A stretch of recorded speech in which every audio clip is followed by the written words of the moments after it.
Before we can remove the top side, we need to remove the H bone. So first we remove the pad of meat that lies on the inside of the bone.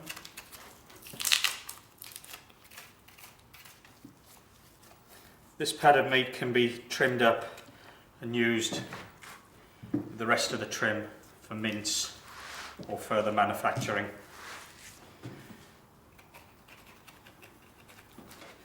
Just working around to free the meat in the whole of the hip.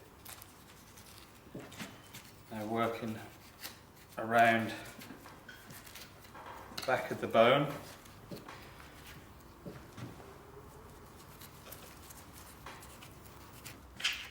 Now we need to free the joint of the ball and socket.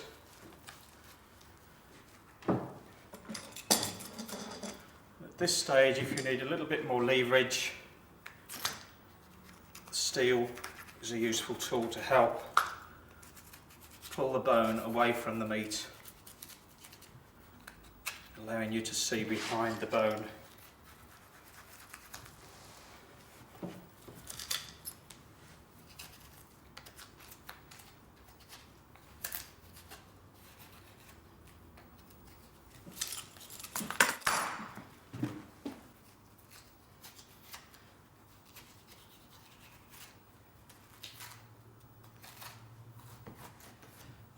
That hip bone. To remove the top side muscle, we're going to follow down the seam. So we need to just remove some of the overlying fat, which then will allow us to find that seam.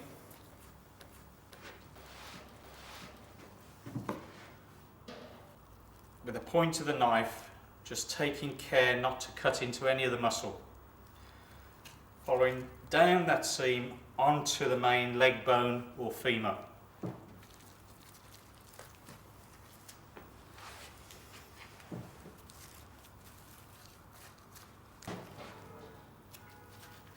Once you get to the leg bone, work over and across the back of it, still following that natural seam. And as we pull the top side muscle apart, it's actually showing us the seam that we're following. We're following that carefully, not to cut into any of the underlying muscle.